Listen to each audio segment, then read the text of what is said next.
الحمد للہ رب العالمین والصلاة والسلام علی سید الانبیاء والمرسلین اما بعد فاعوذ باللہ من الشیطان الرجیم بسم اللہ الرحمن الرحیم۔ الحمدللہ الہادی پروگرام میں طہارت اور طہارت کے ضمن میں وضو کی ہم نے آیت عرض کی تھی، جس میں اللہ تعالیٰ نے پہلے تو یہ ثابت فرمایا کہ بغیر وضو کے نماز نہیں ہوگی، اس لیے حکم فرما دیا جب تم نماز کا ارادہ کرو تو وضو کو کمپلیٹ کرو، اور اسی کے ساتھ ساتھ وضو کے 4 فرائض بھی ذکر فرما دیے۔ تو ہم نے آپ کو بتایا تھا کہ 3 اعضاء کو دھونا اور ایک عضو کا مسح کرنا یہ لازم ہوتا ہے، چہرہ پورا دھونا، دونوں ہاتھ کوہنیوں سمیت اور ٹخنوں سمیت دونوں پیروں کو دھونا فرض، اور سر کا مسح کرنا بھی فرض ہوتا ہے۔ تو یہ دھونا ان 3 اعضاء کا ہوگا، سر کا مسح کرنا ہوگا۔ اور اس میں جو دھونے کی تعریف تھی، مسح کی تعریف تھی، وہ آپ کو بتائی۔ یہ یاد رکھیں کہ نماز کے لیے قرآن پاک کو چھونے کے لیے وضو کرنا فرض ہوتا ہے، لازم ہے کہ آپ اس کو کریں، ورنہ نماز کے قابل نہیں ہو سکتے نہ قرآن پاک کو چھونے کے۔ اور طواف کے لیے وضو کرنا واجب ہوتا ہے، کیونکہ جس کا دیکھیں ثبوت قرآن سے براہ راست ہوگا تو وہ فرض کے درجے میں ہوگا کہ جی ان چیزوں کے لیے وضو کرنا فرض ہے، جس کا حکم حدیث میں ہوگا تو اس کو واجب کے درجے میں لاتے ہیں۔ اس کے علاوہ پھر مستحبات ہوتے ہیں، سنت ہوتی ہے، جیسے رات کو سونے سے پہلے وضو کرنا سنت ہے، ذکر الہی وغیرہ کرنے کے لیے وضو کرنا سنت ہوتا ہے، اور اسی طریقے مستحب ہے۔ اسی طریقے سے اگر غصہ آ جائے کسی کو تو وضو کرنا مستحب ہوتا ہے کہ غصہ اس وضو کی برکت سے دور ہو جاتا ہے۔ تو خلاصہ کلام یہ ہے کہ بعض صورتوں میں وضو کرنا فرض ہوتا ہے، یہ بھی ہمیں احکام معلوم ہونے چاہیے۔ اس کے بعد اگلی آیت کی طرف آتے ہیں۔ اللہ تعالیٰ فرماتا ہے، یعنی اس آیت کے اگلے حصے کی طرف، سورہ مائدہ آیت نمبر 6 ہم بیان کر رہے تھے، ارشاد ہوتا ہے وَإِن كُنتُمْ جُنُبًا فَاطَّهَّرُوا، اور اگر تم حالت جنابت میں ہو تو خوب اچھی طرح پاک ہو جاؤ۔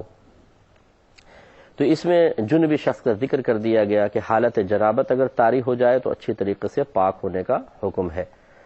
تو حالت جنابت طاری ہوتی ہے جب انسان پر مثلا غسل واجب ہو، سوتے ہوئے غسل واجب ہونے کی صورت یہ ہوتی ہے کہ مثلا صبح جاگا اور اس نے احتلام کے قطرات کو اپنے کپڑے یا بدن پر پایا، چاہے وہ مرد ہو یا عورت ہو، اگر رات میں احتلام ہو گیا ہے، نشانات اس نے صبح پائے ہیں تو اس پہ غسل واجب ہے، چاہے اس کو احتلام ہونا یاد ہو یا نہ ہو، چاہے کوئی خواب یاد ہو یا نہ ہو، صبح جاگنے پر طری کا پایا جانا شرط ہے۔ لہٰذا اگر بالفرض رات کو کسی کو ایسا محسوس ہوا کہ احتلام ہوا ہے لیکن صبح اٹھ کے کپڑے دیکھتا ہے، لباس بدن دیکھتا ہے، کہیں کوئی نشان نہیں ہے، غسل واجب نہیں ہوگا، چاہے اس کو کامل یقین ہو کہ میرے ساتھ رات میں ایسا ہوا ہے۔ اور اگر کسی کو یاد ہی نہیں، گہری نیند سو رہا ہے، صبح اٹھ کر دیکھا کچھ نشانات ہیں تو غسل واجب ہو جائے گا۔ یہی مرد کا حکم ہوتا ہے، یہی عورت کا حکم ہوتا ہے۔ ایک خاتون نے یہ عرض کی کہ آقا سرکار صلی اللہ علیہ وسلم سے کویسچن کیا، یا رسول اللہ صلی اللہ علیہ وسلم، اگر کیا عورتوں پر بھی غسل واجب ہوتا ہے، یعنی احتلام کی وجہ سے؟ سرکار نے فرمایا کہ ہاں، جب وہ صبح نشان دیکھے تو اگر کپڑوں پہ نشانات ہوں تو پھر بہنوں پر بھی غسل واجب ہو جائے گا، اور مرد پر بھی غسل واجب ہوتا ہے کہ اگر احتلام ہو جائے۔ ایک صورت تو یہ ہوتی ہے۔ دوسری یہ ہوتی ہے کہ جاگنے میں انسان کی ڈسچارجنگ ہو اور مطلب شہوت کے ساتھ ہو تو وہ اس سے بھی غسل واجب ہوگا۔ اور تیسرا ہے کہ اگر مثلا میاں بیوی تعلق قائم کرتے ہیں اور جسمانی تعلق قائم ہوا، چاہے انزال ہوا یا نہ ہوا، ڈسچارجنگ ہے یا نہیں ہے، بس جسمانی تعلق قائم ہوتے ہی انسان پر غسل واجب ہو جاتا ہے۔ یہ چند صورتیں ہیں جو میں نے تھوڑا سا محتاط الفاظ سے آپ کو اس لیے عرض کی کہ یہ ذرا جنبی ہونے کا ذرا تصور ذہن میں رکھیں۔ جب یہ حالت جنابت طاری ہو جائے تو ہم نے پہلے بھی اس کے کچھ حکم بیان کیے تھے کہ نبی کریم صلی اللہ علیہ وسلم نے ارشاد فرمایا، جس گھر میں کتا، تصویر یا جنبی شخص ہو وہاں رحمت کے فرشتے نہیں آتے ہیں۔ تو لہٰذا کوشش یہ کرنی چاہیے کہ اگر حالت جنابت طاری ہو جائے اور کوئی مجبوری نہ ہو تو فوراً غسل کر لیا جائے، یہ افضل ہے۔ لیکن اس میں فوری طور پہ غسل کرنا واجب یا فرض بھی نہیں ہوتا۔ ہاں یہ ضرور ہے اگر آپ کو خوف ہو کہ نماز قضا ہو جائے گی تو پھر تو آپ کو کرنا پڑے گا۔ مثال کے طور پر انسان کی آنکھ کھلی، اس نے دیکھا فجر کا ٹائم ختم ہونے میں آدھا گھنٹہ باقی ہے اور احتلام ہوا ہے، تو اب اس کو چاہیے کہ وہ اہتمام کرے، غسل کرے، کیونکہ جب غسل کر کے چکے گا 5-7 منٹ رہ جائیں گے، اپنی نماز پڑھ لے۔ تو اب اگر وہ سو جاتا ہے کہ چلو پھر پڑھتا ہوں، تو اب کب پڑھے گا بھائی؟ کب اٹھو گے، کب غسل کرو گے، کب نماز پڑھو گے؟ اب اس کا مطلب ہے اس وقت سونا آپ کا ارادتاً جان بوجھ کر نماز قضا کرنے کا فعل ہے، اور اس میں گناہ کبیرہ کا انسان مرتکب ہوگا۔ لیکن اگر آپ 10-11 بجے سوتے ہیں، جی 12-12:30 بجے آنکھ کھل گئی، دیکھا تو غسل واجب ہے، تو اب یہ نہیں ہے کہ آپ فوری طور پہ غسل کریں۔ اگر آپ کو یہ گمان ہو غسل کروں گا نیند ہی اڑ جائے گی، پھر پوری رات کیا کروں گا، تو آپ سو سکتے ہیں، لیکن الارم وغیرہ لگا دیں اس طریقے سے کہ آپ اٹھ کر آرام سے غسل کر کے اور باجماعت نماز ادا کر سکیں، تو یہ آپ کو اہتمام لازمی طور پر کرنا ہوگا۔ تو یہ مردوں کے ساتھ بھی ہے، عورتوں کے ساتھ بھی یہی مسئلہ ہے۔ بعض لوگ بڑے اس میں مسائل کا شکار ہوتے ہیں، کہتے ہیں جی جوائنٹ فیملی ہے، اب ہمیں شرم آتی ہے جی باتھ روم بھی ایک ہی ہے اس کو یوز کرتے ہوئے، تو اس لیے ہم شرماتے ہوئے غسل نہیں کرتے ہیں، دن میں کر لیتے ہیں۔ یاد رکھیں کہ ایسی شرم جو کسی گناہ کبیرہ کے اندر مبتلا کر دے، ایسی شرم پھر قبر میں جا کے رلائے گی اور میدان محشر میں پچھتاوے کا سبب بنے گی۔ تو اگر لوگ مطلع ہوتے بھی ہیں تو کوئی بات نہیں، آپ جا کے غسل کریں، کرنا فرض ہے۔ اگر آپ ویسی نماز قضا کر دیں گے جان بوجھ کے تو بہت بڑا گناہ ہے، اور اس کو معمولی سمجھ کے کوئی کرے تو اس کے ایمان کا خطرہ بھی ہو سکتا ہے کہ عادت ہی بنا لیں کہ جی، جیسے میں نے کہا کہ جوائنٹ فیملی ہوتی ہے، اب میاں بیوی ہوتے ہیں، شرماتے ہیں کہ بھئی 5-6 فیملیز رہ رہی ہیں، 4 فیملی رہ رہی ہیں، فیملیز جو بھی باتھ روم میں جا کے نہاتا ہے تو یہ پتہ چل جائے گا صبح صبح نہائیں گے، بھئی کیوں نہ آ رہے، تو اس لیے پھر مسئلہ ہوگا۔ تو یوں اس شرم کی وجہ سے وہ عادت بنا لیتے ہیں کہ غسل ہی نہیں کرتے ہیں، پھر صبح اب دیکھیں غسل ایک تو دیر کرنا، رحمت کے فرشتے نہیں آئیں گے، نماز قضا ہونے کا خوف، اس سے گناہ لیدا، پھر نماز جان بوجھ کر قضا کرنا گناہ کبیرہ ہے، بہت بڑا گناہ ہے۔ تو کاش ہم شرم اللہ اس کے رسول کی رکھیں، مخلوق کی نہیں، خوف اللہ کا ہو، مخلوق کا نہ ہو۔ تو یہ ہماری غلطیاں ہوتی ہیں جس کی بنا پر مطلب ہم توجہ نہیں کر پاتے اور اس طرح گناہوں کے اندر مبتلا ہوتے ہیں۔ ایسی وہ نوجوان ذرا توجہ کریں کہ جو عادتاً جنبی رہتے ہیں، خراب قسم کی موویز دیکھتے ہیں اور بہت فوش مناظر دیکھتے ہیں، غسل واجب ہو جاتا ہے، اب یہ کون کرے غسل، چھوڑو، کیوں جی نماز تو پڑھنی نہیں ہے۔ یہ وہی کرتے ہیں، دیکھیں نا، نمازیں چھوڑنے کا، بے نمازی ہونے کا ایک وبال اور ایک مصیبت یہ بھی ہے کہ انسان ضرورت ہی محسوس نہیں کرتا کہ میں غسل کروں۔ اگر ایک نمازی ہے تو وہ ضرورت محسوس کرتا ہے کہ نہیں یار نماز پڑھنی ہے، تو ماشاءاللہ وہ ناپاک نہیں رہتا، پاکی کی طرف آ جاتا ہے۔ لیکن جو نماز قضا کرنے کے عادی ہوتے ہیں تو وہ پھر سارا دن جنبی رہے، ان کو کیا فرق پڑے؟ یعنی اپنی دانست میں فرق تو پڑتا ہے۔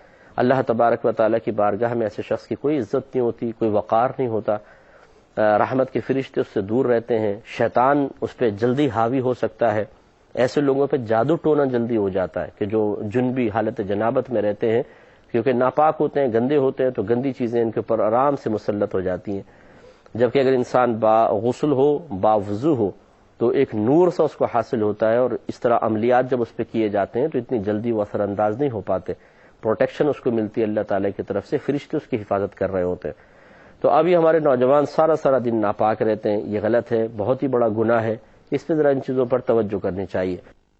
بعض ہماری نادان قسم کی بہنیں، اور یہ بڑا میں افسوس کا اظہار کرتا ہی رہتا ہوں، جلتا کڑتا رہتا ہوں کہ ہم نے دین سیکھا نہیں ہوتا، مسلمان گھرانے میں پیدا ہو گئے، بس چل رہے۔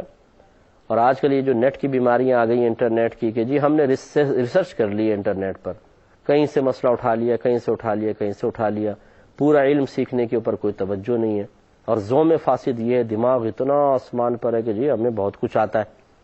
تو یوں بعض خواتین نہیں بلکہ بہت ساری خواتین نے ہم سے کویسچن کیا کہ جی ہم نے تو یہ سنا ہے کہ غسل واجب ہو جائے تو گردن کے نیچے سے نہا لو، اوپر چاہے پانی بہاؤ یا نہ بہاؤ، اور یہ خاص طور پہ وہاں ان علاقوں کی بہنیں پوچھتی ہیں کہ جہاں سردی زیادہ ہوتی ہے کہ جی سرد ہوئیں گے تو کافی دیر ٹھنڈا رہے گا، تو اس لیے ہم نیچے سے نہا لیں، اوپر چھوڑ دیں، تو کیا نماز پڑھ سکتے ہیں؟ اب کیسے پڑھ سکتے ہیں؟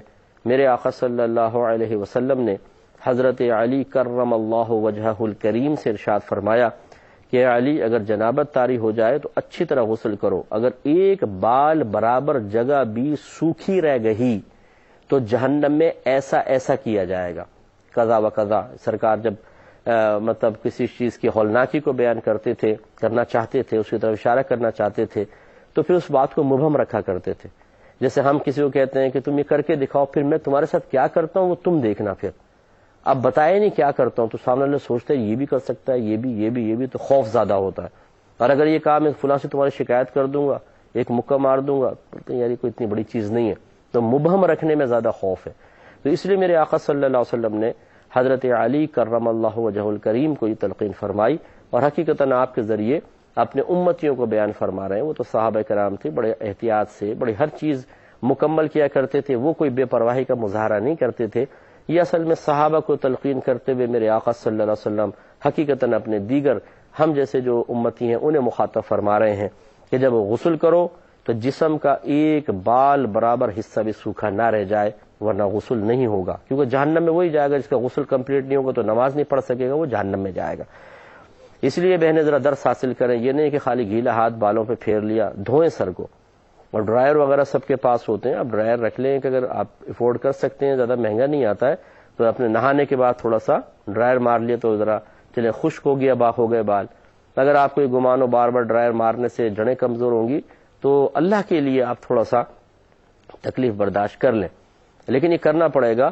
تو جن بہنوں نے خالی بعض یہاں تک بھی مجھ سے مسئلے پوچھے گئے ہیں کہ صرف ناف کے نیچے سے دھڑ دھو لیا، باقی اوپر پانی نہیں بہایا اور نمازیں شروع کر دی، یہ سوچ کے بس اتنا کافی ہے. ایسے ایسے لوگ ملتے ہیں، آپ یعنی آپ کو شاید جو ریگولر مسئلے جانتے ہیں انہیں یقین بھی نہیں آئیں گے کہ ایسے لوگ بھی ہو سکتے ہیں. تو بالکل ہیں ایسے ایسے لوگ کہ جن بیچاروں کو اپنا دین بالکل پتہ نہیں ہے. تو اس پہ ہمیں افسوس بھی ہوتا ہے، کبھی مجھے ان پہ غصہ بھی آتا ہے کہ آپ دنیا بھر کی ہر چیز کر لیتے ہیں، ہر چیز میں دلچسپی لیتے ہیں، جس کو اہم سمجھتے ہیں اس کے پیچھے لگ جاتے ہیں، لیکن اپنے دین کو کیوں نہیں سیکھ رہے. اور کبھی رحم آتا ہے کہ یہ بیچارے ایسے گھرانے میں پیدا ہو گئے جہاں والدین کو یہ شعور نہیں تھا کہ اولاد کو کیا کیا سکھانا چاہیے، تو اب یہ اتنی بڑی عمر کے ہونے کے باوجود یہ مسائل معلوم کر رہے ہیں. تو اس لیے ہم گزارش کرتے ہیں اپنے تمام دیکھنے والوں سے کہ شرعی احکام کو اہمیت دیں اور بڑی توجہ کے ساتھ ان احکام کو سیکھیں، یہ بہت ضروری ہے. تو اللہ تعالیٰ نے فرمایا وَإِن كُنتُمْ جُنُبًا فَطَّهَّرُوا، اگر تم حالت جنابت میں ہو تو خوب اچھی طرح پاک ہو جاؤ. فَطَّهَّرُوا، اس میں مطلب جتنے حروف زیادہ ہوتے ہیں یاد رکھیں کسی لفظ میں، اتنی اس میں شدت والا معنی پایا جاتا ہے. اس لیے اس کا ترجمہ یوں کرتے ہیں کہ خوب اچھی طرح پاک ہو جاؤ. تو یہ بھی اس میں بھی ایک اشارہ ہے کہ غسل کو بے خیالی میں نہ کرو بلکہ اچھی طریقے سے غسل جنابت کرنا چاہیے. پورے جسم پر پانی بہانا فرض ہوتا ہے جب حالت جنابت ہو، اور بہانے کی تاریخ میں نے آپ کو بتائی کہ کم از کم ہر حصہ بدن پر 2 بوند پانی بہہ جائے. کسی جگہ کا اگر آپ نے صرف مسح کر لیا اور پانی بہایا نہیں تو غسل نہیں ہوگا. جیسے کانوں کے اندر خاص طور پہ دیکھ لیں، اسی طرح یہ تھوڑی اور گلے کے ملنے کی جگہ اگر کوئی موٹا آدمی خاص طور پہ ہو جس کی ڈبل ٹرپل چین بن گئی ہو اس طرح، تو یہ اوپر پانی بہاتے رہیں گے. اگر یہ چین اٹھا کر دیکھیں تو یہاں جگہ خشک رہنے کا اندیشہ ہوتا ہے. اس طرح بغلوں کے نیچے ہے، اس طرح گھٹنوں کے نیچے کی جو جگہ ہے یہ خاص طور پر، پیٹ اور رانوں کے ملنے کی جگہ، کہ کسی کا پیٹ بڑا ہوتا ہے تو ران پہ یوں چپکا ہوتا ہے، اوپر سے پانی بہتا رہے گا، جب تک ہٹا کے پانی نہیں ڈالیں گے نہیں ہو سکے گا. تو جسم کے جتنے بھی آپ ایسے اعضاء کوئی بھی یہ محسوس کرتا ہے کہ اس کے جسم میں ایسے ہیں کہ جب تک میں احتیاط نہ کروں ان پر پانی نہیں بہے گا، اسے ہر اس عضو پر اچھی طریقے سے غور کر کے پانی بہانا ہے. خالی یہ نہیں کرنا کہ اس کو سوکھا چھوڑ دیں، یہ نہیں کرنا کہ خالی گیلا ہاتھ پھیر لیں، پانی بہنا چاہیے باقاعدہ. بس یہ میری تلقین آپ اچھی طریقے سے یاد رکھیے گا. اور یہ وہ شرعی احکام ہیں کہ جن کو سیکھنا عاقل بالغ مسلمان مرد و عورت پہ فرض ہے، اور ہمارے آقا صلی اللہ علیہ وسلم نے بڑی تاکید کے ساتھ ان مسائل کو ذکر فرمایا ہے. لہذا اب یہ سوچنا کہ جی اللہ تعالیٰ معاف فرمائے گا، بے احتیاطی سے غسل کر بھی لیں تو اللہ تعالیٰ قبول فرما لے گا، جی واقعی وہ قبول فرمانے والی ذات ہے، اس کو کوئی نہیں روک سکتا، لیکن وہ ذات بڑی بے نیاز ہے، وہ عذاب بھی دینے والی ہے، وہ قہار بھی ہے، جبار بھی ہے. تو ہو سکتا ہے وہ اسی پہ آپ کی پکڑ کر لے تو کہ ہم نے کوئی ٹھیکہ تو نہیں لیا ہوا نا، یا اللہ تعالیٰ سے معاذ اللہ کوئی اپنے لیے ہم نے کوئی پروانہ تو نہیں جاری کر لیا کہ تمہیں اختیار ہے جیسا مرضی بے احتیاطی کرو. نہیں، جب انبیاء علیہم السلام کے بارے میں عقیدہ یہی ہے کہ تمام نبی شرع احکام کے مکلف ہوتے ہیں، صحابہ مکلف رہے، تابعین تبع تابعین، ہمارے ائمہ اربعہ، امام اعظم امام شافعی، امام مالک، امام احمد بن حنبل اور رضی اللہ تعالی عنہم مکلف رہے ہیں اس بات کے، تو پھر آپ اور میں کیسے نہیں ہوں گے سوچئے. تو یہ ایک مومن کی شان نہیں ہے کہ اپنے لیے آسانی اور دوسروں کے لیے سختی کا تصور رکھے جیسے ہم ہیں. ارے مجھے تو اللہ معاف کر دے گا، اس کو نہیں چھوڑے گا، یہ بڑا بدماش ہے، ان کو نہیں چھوڑے گا اللہ تعالیٰ. کبھی کہیں گے پولیٹیشینز جہنم میں جائیں گے، یہ ایسا ایسا کر رہے ہیں، یہ فلاں ایسا کر رہے ہیں، پولیس والے ایسا کرنے جائیں گے.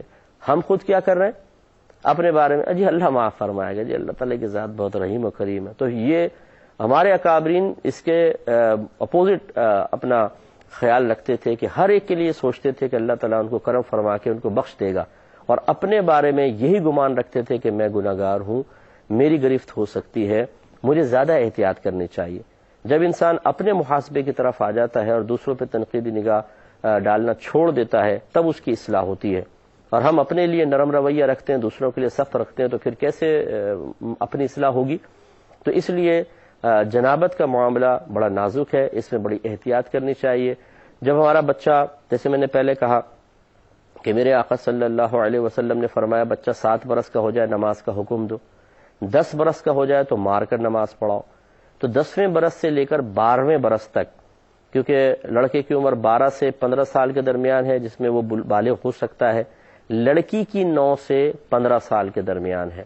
تو لہٰذا بچی کا تو 10ویں سال کا انتظار بھی نہیں کرنا ہے، اس کا 7 سے لے کر 9 سال اور لڑکے کا 7 سے لے کر 12 سال کے درمیان جو ہے یہ تمام احکام اچھی طریقے سے، خصوصاً جب بچے کا لاسٹ ایئر چل رہا ہو، مثلا 8 سے 9 سال، اور لڑکے کا 10 سے 12 یا 11 سے 12ویں سال کے اندر اچھی طرح غسل کے احکام بھی سب بیان ہو جانے چاہیے، اس میں بچے کو یاد ہو، فی البدی جہاں سے کویسچن کریں وہ فوراً جواب دے دے، اتنا اس کو عبور ہونا چاہیے. یہ نہیں کہ کتابوں سے دیکھ دیکھ کے نکالیں، کیونکہ کبھی بھی ایک دم پرابلم آ سکتی ہے، فوراً کتاب تک رسائی نہیں ہوتی، فوراً علماء اویلیبل نہیں ہوتے کہ آپ ان کو کال کر کے مسئلہ معلوم کر لیں. تو یہ مسائل تو ایسے ہیں کہ ہر عاقل بالغ کے ذہن میں ہونے چاہیے، اور پوری تفصیل کے ساتھ کہ اگر کوئی ان سے کویسچن کرے تو اس کو جواب دے سکیں. اب ہمارے ذہن خالی ہوتے ہیں ان چیزوں سے، وجہ کیا ہے کہ علم کی رغبت نہیں ہے، علم کو ذہن میں نہیں رکھتے، اپنی عقل سے فیصلے کر کے اندر دھن جیسا چل رہا ہے کر رہے ہیں، اور اس میں نقصان ہو رہا ہے. اس لیے اپنے بچوں کو بھی طہارت کے مسائل سکھائیں. اسی طریقے سے اگر کوئی شوہر ہے تو اس پر لازم ہے کہ اپنی زوجہ کو مسائل سکھائے، اس کے لیے کوئی بھی اہتمام کرے، خود سیکھ کے سکھائے یا سے لٹریچر لا کر دے، یا کوئی پھر خاتون کا اہتمام کرے عالمہ کا جو ان کو کم از کم مسائل سکھائے، اور ان چیزوں کو تمام کمی پوری ہو جائے. اللہ تبارک و تعالی سے دعا ہے کہ رب کریم جو کچھ ہم نے سنا اس پہ عمل پیرا ہونے کی توفیق عطا فرمائے. آمین. وآخر دعوانا ان الحمد للہ.